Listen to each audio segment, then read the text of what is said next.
So there's a little work going on today over at the new kutis.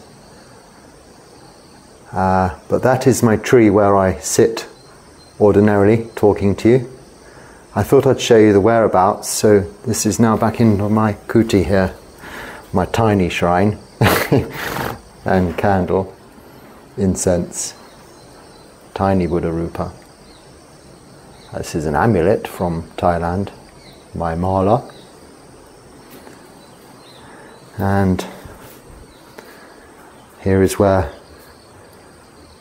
we talk indoors.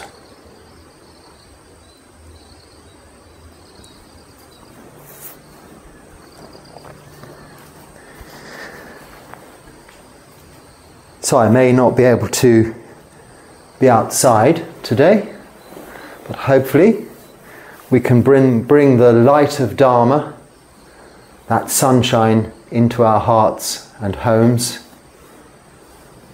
through this refuge in the Triple Gem, the Buddha, Dharma and Sangha. Namaste. It is very comfortable to sit in here, free from blinding sun and insects. But that's also nice. Change, variation, anicca.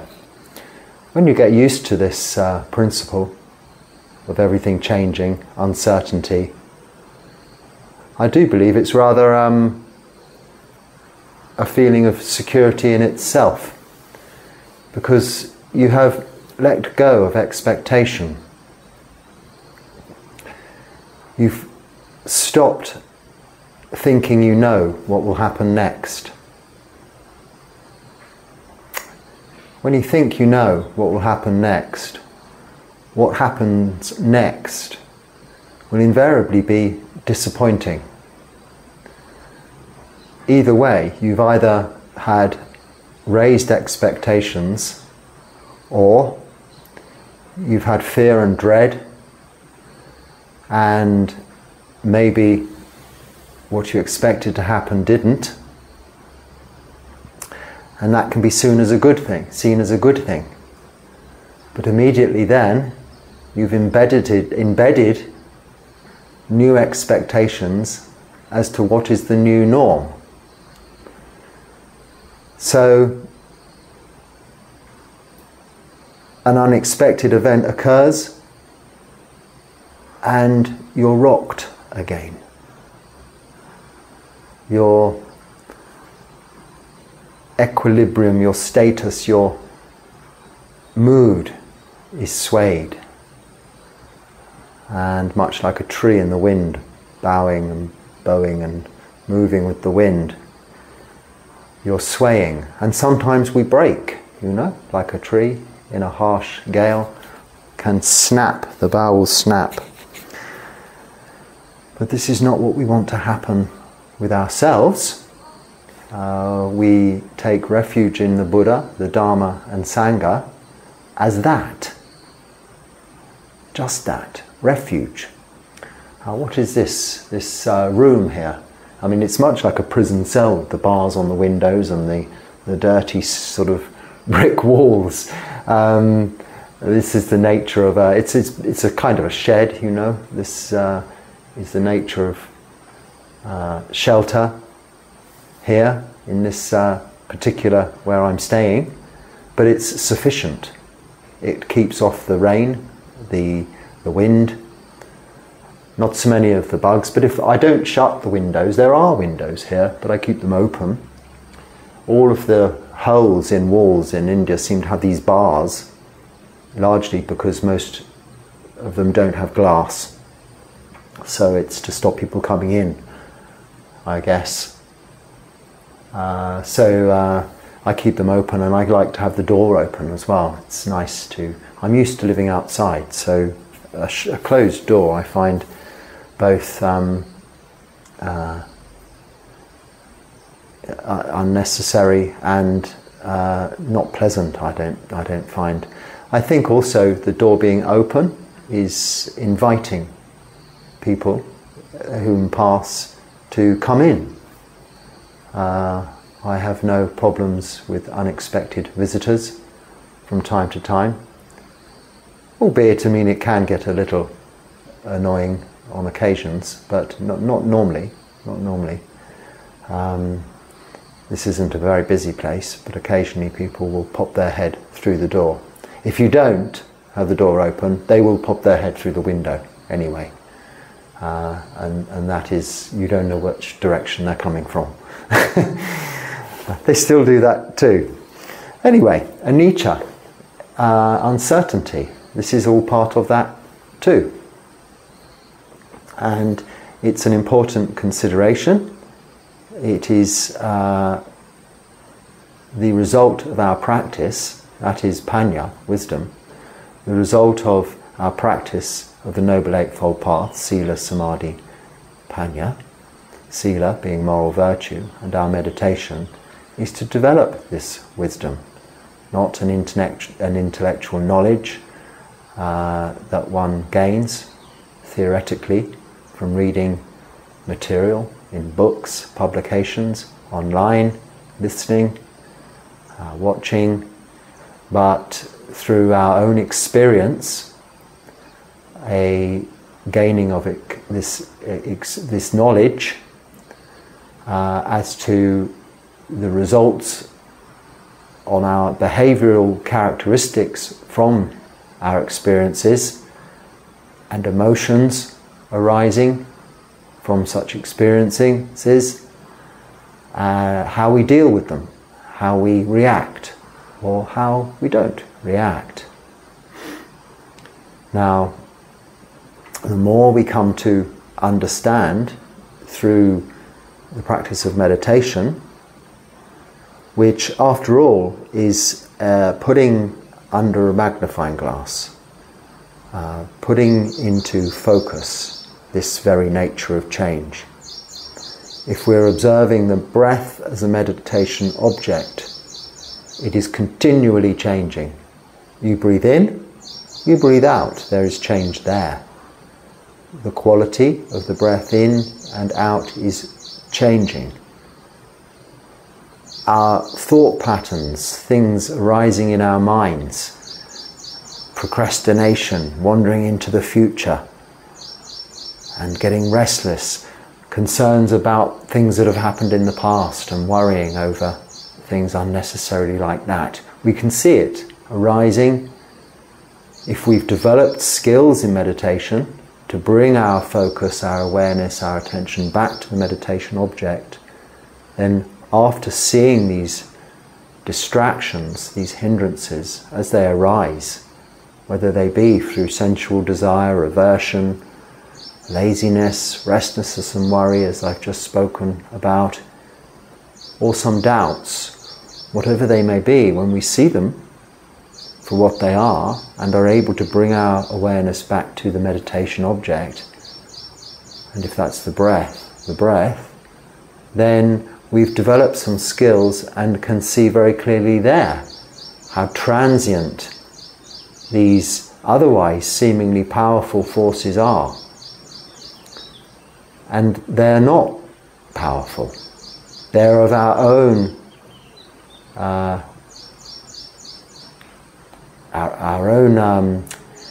we're generating them ourselves through our lack of wisdom, but also through our natural human behavioral characteristics. Thoughts will arise, stay, pass away. Physical feelings also in the body, little pains, little bits of discomfort, things we may wish we didn't have, and maybe we would wish or hope for some comfort that we don't have. This is again bringing our awareness and our attention and our understanding to sensual desire and to aversion. I came to sit in here, not outside, so that I wouldn't be too interrupted by sounds, talking, people eating, getting their tools ready for work and this and that. But that's now happening all around me, unexpectedly. I thought wherever I go it seems to happen, but this is the nature of where I am, really. India is a very busy place. As soon as you find somewhere you think's quiet, it all arrives. Like thoughts in your mind, just as you think the mind is settling, is beginning to calm, thoughts come up, don't they?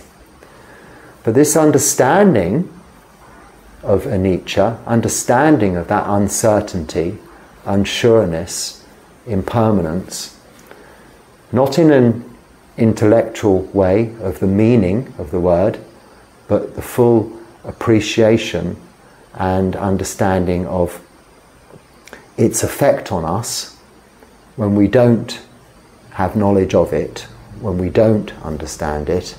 So again, through our experience, this makes it less impactful. It loses its impetus, it loses its power, like the wind on the tree, blowing the tree. It acts as a windbreak. The knowledge acts as a windbreak. It doesn't stop the intrusion. It doesn't stop the noises. It doesn't stop the feelings. It doesn't stop the thoughts. They are still there. But the knowledge of impermanence, that this is just a momentary thing and will go away, is a windbreak. And it prevents this bough of the tree from going too far and breaking. Not always. And this result is what we can call equanimity, upekkha in the Pali word, equanimity. So it is not ignorance to what's going on around you, it is not burying your head in the sand, or muffling your ears with earplugs, nose from smells, closing your eyes to seeing. It's being fully appreciative and aware of all that's going on around you, but with the ability to fully understand the qualities of all that's going on around you as being impermanent. Also, the other characteristics of our existence, as well as anicca, impermanence, but being dukkha, unsatisfactoriness. And there is often a great deal of unsatisfactoriness as a result of anicca, if we don't see and understand anicca wisely, having developed panya, wisdom, through our practice of meditation. So this is directly how that practice changes our outlook, changes us as people, develops this ability to be less reactive and more wise, to have equanimity or calmness in the face of adversity even. One can be more calm. This is the very point of our practice. It isn't for the instant effects of calmness that one might feel as you sit to meditate in a pleasant environment, watching the breath, enjoying the peace and serenity of your surroundings, and letting the body settle and become relaxed, letting the mind settle and become calm. This is all very nice also. And this is what encourages us to continue meditating regularly and increasing the time we meditate for.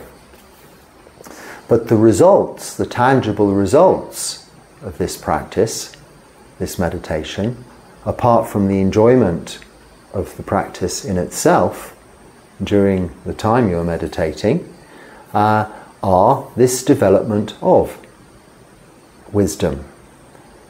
And that results in the development or the quality of equanimity, upekkha, this calmness, this steadying influence on your lives, which has an infiltrating effect on all that you do and the decisions you make. Now, how often do we make a decision on the spur of the moment that may be well informed, may be seemingly quite wise, but it is to some extent fueled by reactiveness. Now, take for instance buying something. People marketing things want their items or the items to be sold. And one way to do that is to make it the last available, going, gone, this price is only for today. All of these tricks to hurry you into pushing the button, or in the olden days handing over the money, but purchasing the item more quickly than you already would as a result of reaction. That is not equanimity. Wisdom, actually you have it already there in this example, is you very well know that item will be in another sale the very next day at a similarly reduced price, even if not more. And if they've all run out, they'll make more of them. But we still push the button, or we still hand over the money, because we want something. Desire driving that force to have something we haven't got. And desire has a little bit more edge sometimes, a little bit more power behind it, momentum, than the equanimity we have. Equanimity is to some extent a little bit like the brakes in the vehicle, to slow things down, give yourself time to think. Now, one way to do that mechanically and literally is exactly that, what I just did. Just breathe in. Now, you hear so many times, if you remember the movies and things, or panicking situations you might experience, someone might say, "Oh, just breathe." Often for want of something to say, but it is true and it works. A lot of cliches, a lot of words and phrases we hear and we say quite often do come from a meaningful background, something that works. And when you hear this expression in a panicky situation, "Oh, just breathe," it's because you are just breathing. But it needs to be a little bit more than just breathing. And on the in-breath, when you're breathing in, to just be experiencing that breath and giving the mind the opportunity to break from the subject matter in hand. Not breathing in, panic, what to do. It should be breathing in, stop, wait.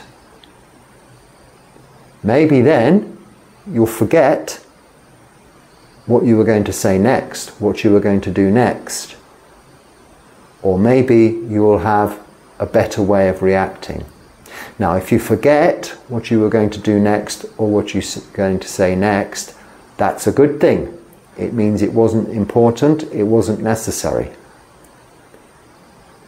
If you still remember what you're going to do next, then you've had an opportunity to think about how you will do it, how you will react. That is what equanimity coming from wisdom gives us. That opportunity in each and every moment of our day, throughout our daily activities, not just when we're meditating. Now, meditation is how we develop these qualities. Equanimity is the fourth of what we call the four Brahma Viharas. Godly, heavenly abodes. What did I say? Heavenly abodes, heavenly abidings. Like a place, a palace fit for a god. The Brahma Viharas. Vihara means a home, and the Brahmas are the godly beings of the heavenly realms. So what are these four Brahma Viharas? Well, one is equanimity. Because if we live our lives in equanimity, it is a shelter. It is that windbreak from the gales, preventing the bough of the tree from breaking. it is our retreat, it is our refuge.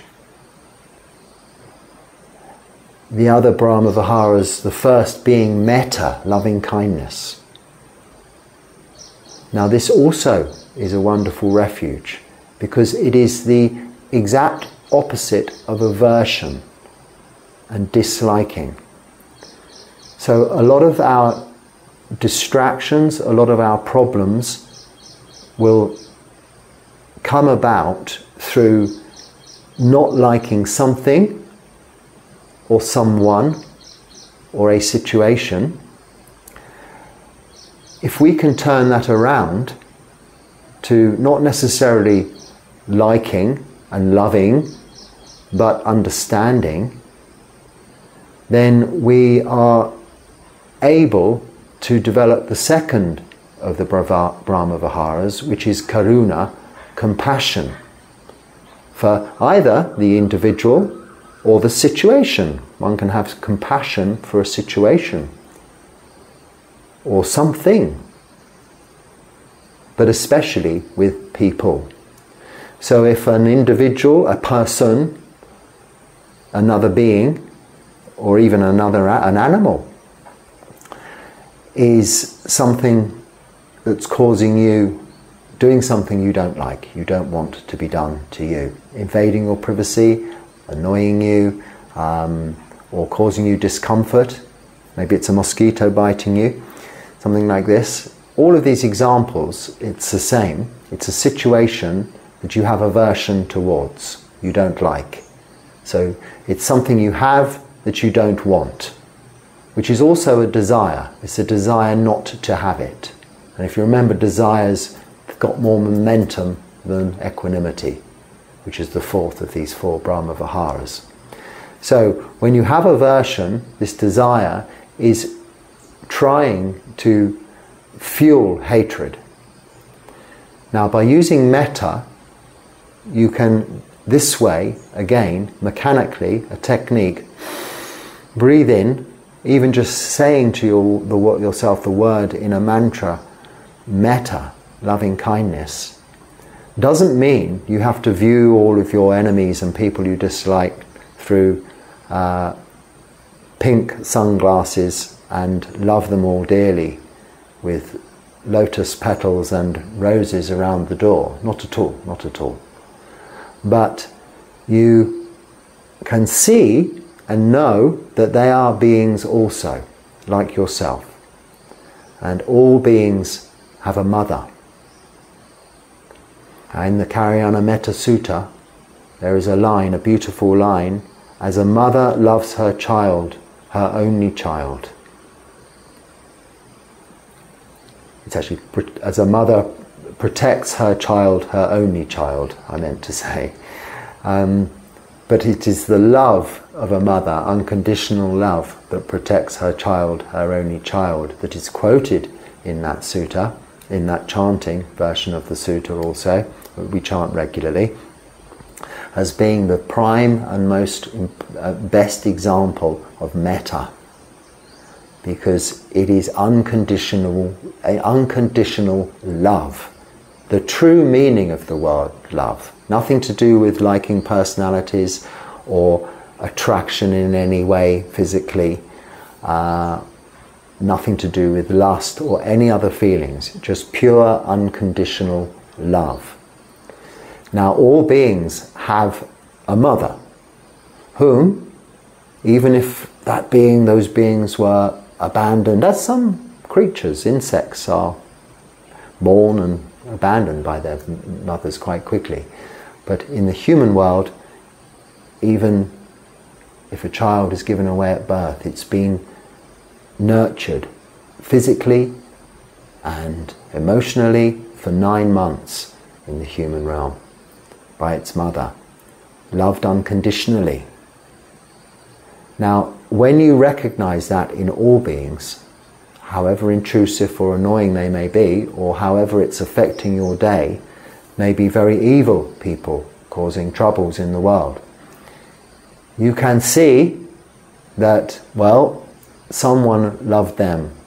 Even if I don't feel that myself, you can enjoy the benefit of that metta that someone else has for them. And this then gives you some compassion, even if it's the tiniest seed of compassion. It's something that will soften the aversion. In fact, if you have an element, the tiniest element of metta, and you start to develop this compassion, just the tiniest element of metta yourself, you cannot have hatred, you cannot have aversion, because it's a positive and negative with no grey area. Metta is the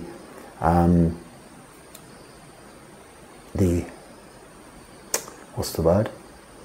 The counter, the cure, not the cure, the antidote to hatred. It is the serum, the cure. So it might seem hard to develop it, but you just think, well, this being has a mother. That's all you have to think. And metta's a little there, but if not, compassion is there. And the third of these four Brahma Viharas is karuna, is mudita. That is joy for others. And now this joy for others, it's just as important as the other three. Because very often we may see people enjoying themselves and not appreciate that we can enjoy their enjoyment. We don't have to be having what they have. We don't have to be experiencing what they have to see that they are having a wonderful time and feel mudita, empathetic or sympathetic joy for their good fortune. Now, if you have a child or you have children and you see them very happy on Christmas Day morning opening their presents, or on their birthday with their birthday cake or something like this, you have this wonderful feeling of mudita, joy for that child. You're not getting the presents, you're not getting the birthday cake, it's not your birthday, but you have this joy, and that is mudita, that is that feeling. But we can have this for all beings. So you can see from these four, the first three of these four Brahma Viharas, how important they are as a place of abiding, a place to dwell in. Not a physical shelter, but a shelter for our minds. So that when the vicissitudes of life, adversity strikes, those winds are blowing, we take shelter in that abiding of metta, loving kindness, of karuna, compassion, mudita, joy for others. And through this we have this equanimity, that windbreak. And this equanimity, that windbreak, we've developed through the understanding of anicca, impermanence. Knowing also that the dukkha, the second characteristic of our existence, unsatisfactoriness, sometimes translated or usually translated as suffering, is also impermanent. So whatever's troubling you now will also pass and go away. And finally, in those three characteristics of existence is anatta, not self, not no self, because we have names, nationalities, roles or duties in life.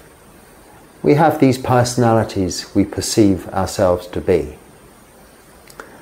As long as we understand these are as the result of the causes and conditions that surround us, and how we have come to be through our own actions, or karma, actions of body, speech and mind, the results, vipaka in the Pali word, is the results of karma, how we have come to be here and now, in this moment. As we understand that through this development of wisdom, which is clearly demonstrated to us through the sitting in meditation process, from the very simple example of when you sit down and you're hot and flustered and your heart's beating quite quickly and you're breathing fast because you've just arrived, you've just got home, or you've arrived at the meditation center. You see slowly, by the process of sitting, letting your body settle and your mind settle, your body does begin to relax, your mind begins to be calm. It is changing very rapidly into a much better state. And this wisdom we get from seeing that process in meditation, and can then transpose onto the rest of our lives. So when something isn't going according to plan, isn't behaving as we'd like it to be, isn't as we expected it to be, we know that that is just the way it is, just that. Everything is just that. As we are seeing it now is how it is. It's not how we expected it to be. It's not, it shouldn't be like this. It is just that, the way it is now.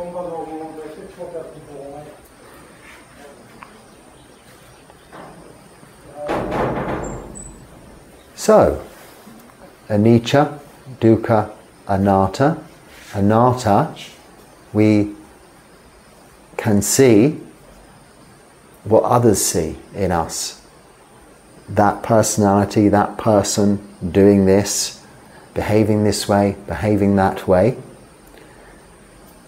As long as we appreciate that this is our role for the moment, this is our experience for the moment, but what it is that is observing this role for the moment, this experience for the moment, and what it is that is also sitting in meditation, really able to clearly see what it is at the moment, what is going on during the period of meditation, is not part of that personality that's seen by others, but more the witness, the observer, the knower, then you see there is a slight separation between the two.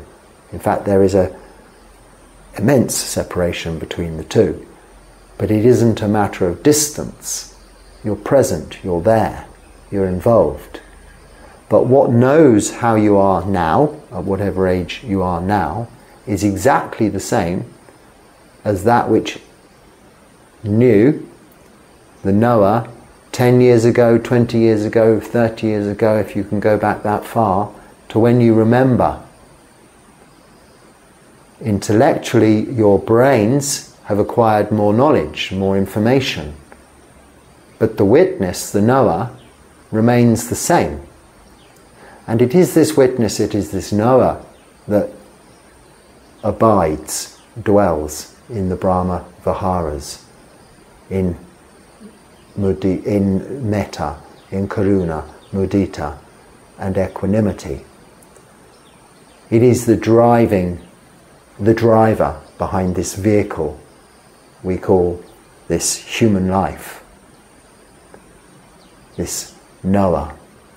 But it is not this body, it is not this thinking mind, it is not these clothes, this room, this country.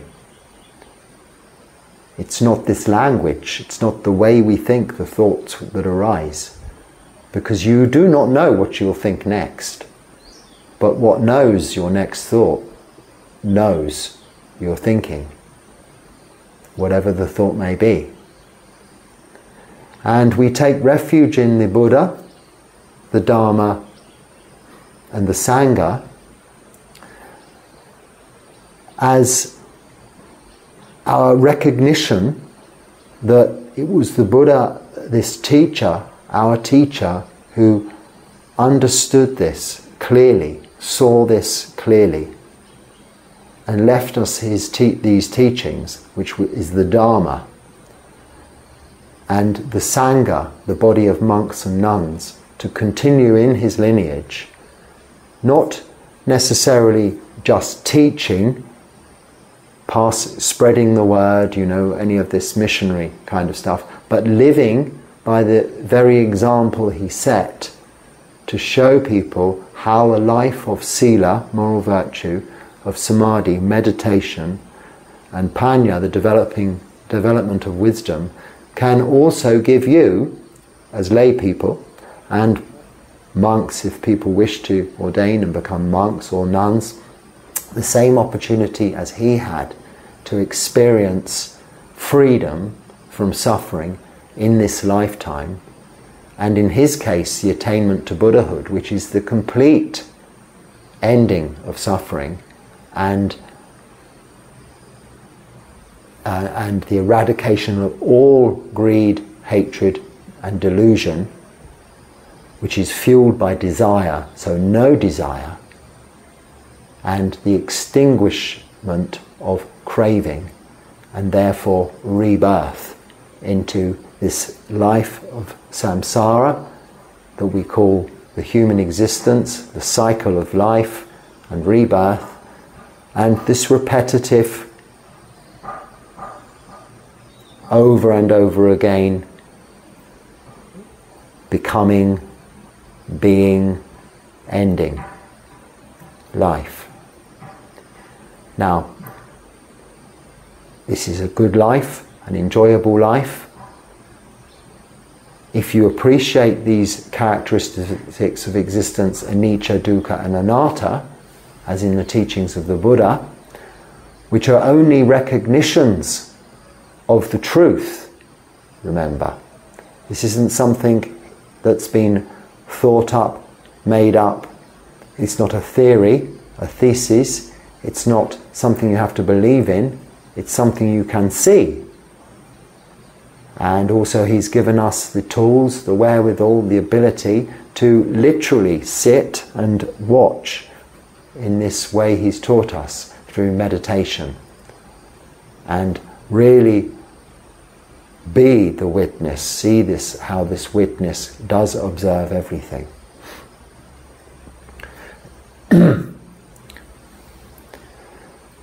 This is how we practice. This is how, as monks, we practice all of the time. And as lay people, you can also, all of the time, when you're not meditating, whatever your daily activities are, always have the opportunity to stop for just a moment, breathe, and know you're breathing in, know you're breathing out, and nothing else, just for a few seconds. Now, if you forgot what you were going to say next, what you were going to do next, it doesn't matter. It wasn't important. If it's important, it'll be there for you to carry on. This way you clear out the unnecessary, and you become less reactive, developing equanimity. Equanimity is a calm state of mind, is tranquility. Equanimity is peace. And this is contentment. And contentment results in happiness. Happiness is a symptom of contentment, just as is sadness the symptom of being discontent. So when we have few desires, we can get so much joy from so little, just abiding in the 4 Brahma Viharas, taking refuge in the Triple Gem, Buddha, Dharma and Sangha, and then living this virtuous life, which isn't difficult, just 5 precepts: no killing, stealing, sexual misconduct, lying or intoxicants. Practicing meditation, we just automatically develop this wisdom. Well, what other way is there? How else could I be? Once you've seen this, once you've experienced it, you cannot undo it. It cannot be undone. It's like learning a language. fluently, and then trying to watch a movie in that language and not understand what's going on. You cannot help but understand what's going on. You've learnt the language. Unless you turn the sound off, but you're going to hear the words, you're going to know the language, because you've learnt the language. When you've learnt the language of anicca, dukkha, anatta, then you've learnt the language of life. You cannot unknow it. As life happens, you see, oh, that's just anicca, oh, that's just dukkha, oh, well, it's anatta. It's like this, yes? C'est la vie. That's life. And then what happens? You're unperturbed. You have equanimity from a windbreak to all the vicissitudes in life. So I don't think I spoke about what I planned to talk about, but that's because of uncertainty, anicca. I sat down with a view to going through questions and answers, of which there are quite a few to talk about, but now that can wait until next time. The time is marching on, relentlessly marching on. As I say, getting towards this time every 15 days. In a couple of days' time will be the new moon of September, which is actually also halfway through this Vasa, this rains retreat this year. And that's quite a significant milestone, halfway through. How quickly has that gone, the time? It really does march on relentlessly and quickly. And we must always ask ourselves, how well have we been spending our time? Now, what have I been doing here? Have I been practicing meditation? Have I been keeping my sila? Have I been developing wisdom? I hope so, to some extent. Perhaps I could always do better. We can always see where we can improve on our practice and make a determination for the second half of the Vasa to do that. And in our lives also. If we've attempted to meditate every day and we've managed to meditate 3 days out of 5, or 1 day out of 5, don't admonish yourself, don't tell yourself off, don't punish yourself, congratulate yourself. You've meditated for 1 day in 5, or 1 day in 7, whatever your numbers. It doesn't matter. You've meditated. If you haven't meditated at all, well, you thought about it. You had the intention, didn't get around to it, and then you make a determination. So these milestones, these timings, yes, they're just conventions. The clock, the calendar, the diary, the organizer. Probably you don't have those anymore, the smartphone. In our case, the moon and the sun rising is the morning, the sun setting is the evening.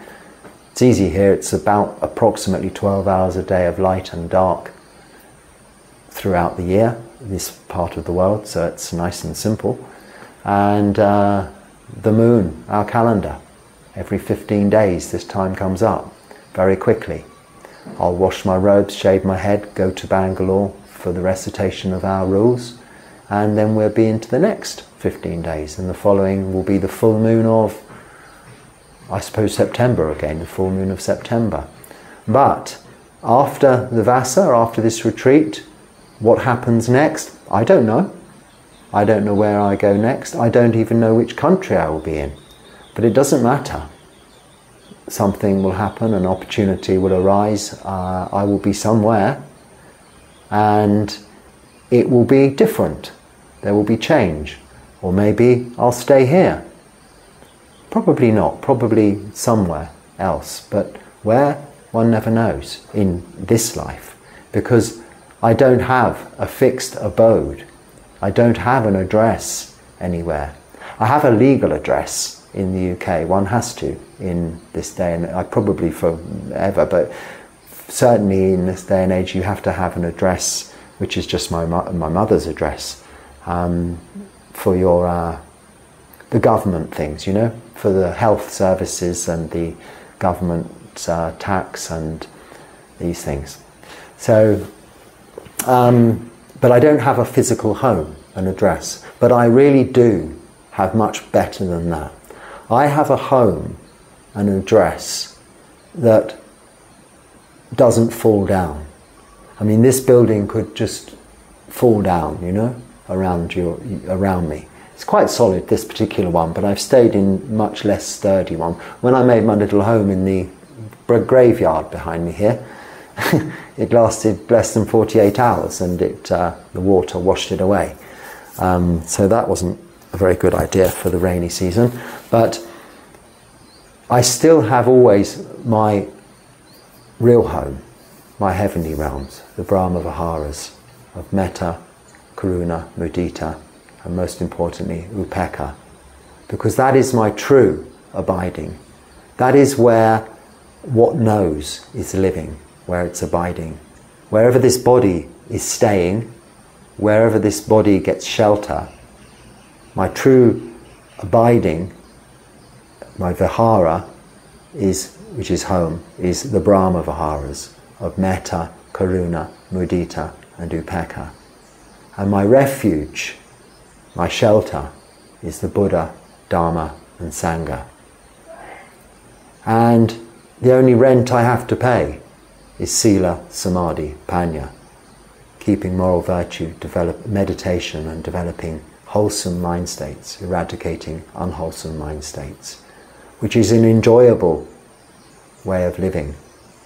I'm very fortunately kept in food by lay Buddhists, lay people, not necessarily Buddhists here, but people. I have very little needs in terms of food, some rice and dal and a few vegetables. In fact, today I think they've run out of vegetables, but some people whom you have made some kind donations, I was able to ask the Kapia, said he hasn't got any money for vegetables. There was some coffee money left, so we can all have vegetables. Sabji today. So he's gone off to the market and it'll be rice and dal and sabji every day, but the same, once a day, it's enough. And it keeps this physical body alive for another day's practice and living this holy life. And that's what we chant before we eat, in gratitude for that food. So I was saying gratitude for the food today. The dana you've given is literally buying the three monks here and the Kapia our vegetables today. So that's a wonderful gift you have given to Buddhism, but to humanity. And it's metta, it's karuna, and I hope you can have mudita for us enjoying that benefit you've kindly given us. And I continue with my practice because my work is by far from over in developing upekkha, equanimity. You may, I don't know, have heard or seen there's been some distractions going on around me. One window there, one window there, one window there, and a door there, all open, and eyes, faces, noises, voices, goings on. I've tried to keep some sati, mindfulness, on what I'm saying, but my mind has still wandered out there. Oh, why now? I'm not out there because I thought here would be peace, shanti, pasadi. It is in the Pali word. Shanti's what's that word? That's a Hindi thing, Hindu kind of peaceful thing. But pasadi is tranquility in the Pali word. But pasadi is now in here. Now I've finished talking. And this is a good example of how we live, but also how we can really enjoy this opportunity we have in this lifetime to develop these qualities. So I should end it there. I'm sure this is sufficient time. As usual, I didn't check the time before I began. That just seems to be some mental block with me, a lack of mindfulness, or perhaps it's a subconscious behavioural pattern. I generally, if I just talk like this, will talk for about 40 minutes. So I'm confident when I do check in a moment. I can't just look at the time because I need to check the length of this recording, then I'll see that it will be about 40 minutes. But I'm also aware when I answer questions, when I'm looking at questions and answers, then I have no I could answer the questions as long as there are questions there. It doesn't seem to come to an end because of course you're replacing the topic all of the time. So on that I will with many blessings to you and metta wish you all the very best. May your practice be fruitful and your journey be extremely happy on the path towards Nibbana. Sukhi hotu, sukhi hotu, sukhi hotu. Be happy and stay well.